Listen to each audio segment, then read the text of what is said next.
Hallelujah. Praise God. Ab'emikwana abalungi. Mbalamusizza nnyo n'embeebaza emirimu gye mukola mu linnya lya Mukama waffe Yesu Kristo omwana wa Katonda omulamu. Hallelujah, hallelujah, hallelujah. Mukama omulungi yeebazibwe. Ntwala omukisa guno okwebaza Mukama olw'ekisa ky'atuwadde nate olwaleero. Ndi musanyufu okubanga ndi wano tugabana kati ekigambo kya Katonda. Mukama yeebazibwe. Mbalamusizza mu linnya lya Mukama waffe Yesu, ate nnyongera okubaaniriza okubeera nga tugenda kusinza ku Mukama, kwogera ku bulungi bwe, kutendereza, kufumiitiriza. Erinnya lya Mukama lyebazibwe.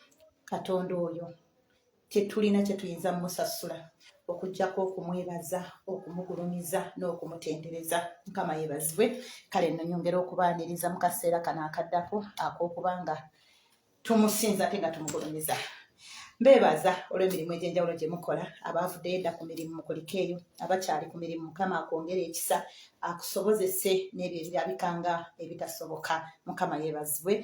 Amannya Kyambadde Farida, nze akubuuzaako, nkwaniriza mu puroguraamu yaffe eno eyogera ku ddagala ly'omutima, eyogera ku mutima gwo, eyogera ku biki ebinaakwongerayo mu lugendo lwo ng'otambula. Mukama yeebazibwe. Mbaaniriza mwenna, eno ye Mukama Fire Ministry International. Twawaniriza abantu mwenna okubeera nga musubscribinga ate nga mulayikinga nga musharinga message. Mukama mulungi. Haleluya. Buweereza buyitibwa Mukama Fire Ministry International. Tusangibwa ku mikutu gyonna egya social media. Twebaza Mukama kubanga ateereddewo ekisa. Mukama yeebazibwe. Kale nno nyongera okubaaniriza mu kifo kino mu linnya lya Yesu tugende maaso. Katwebaze omulokozi waffe, katwebaze Katonda waffe kubanga akyatuwadde ekirabo eky'obulamu mu Kristo Yesu Mukama waffe. Haleluya. Taata omwoyo omutukuvu, njagala kwebaza kubanga otuwadde ekisa ffe okubanga tuli wano, tuli balamu. Olwaleero waliwo bangi abafudde, olwaleero waliwo bangi abatakyalina mukka, naye Mukama nkwebaza kubanga ffe tukyali balamu. Ekitiibwa n'ettendo bidde gy'oli.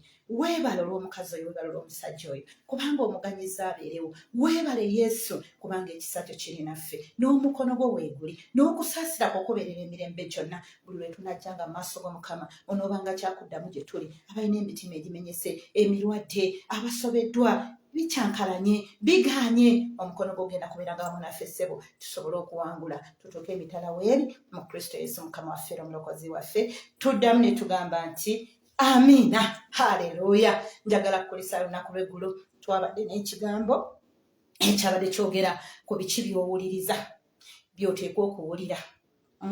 Twabadde tuli mu kitabo kyaffe ekya Yeremiya. Mukama yeebazibwe. Nga twogera ku biki bye tuwulira. Tuteekeddwa okwegendereza ennyo biki bye tuyingiza. Oba oliawo bikola kinene nnyo okwongerayo emmeeme eyo. Kikulu nnyo okumanya emmeeme eyo ogiriisizza ki, emmeeme eyo biki by'ogipakidde. Ebimu ku byo bituyamba okweyongera, kyokka ate waliwo ebyongera okutusiza ddala wansi. Mukama yeebazibwe.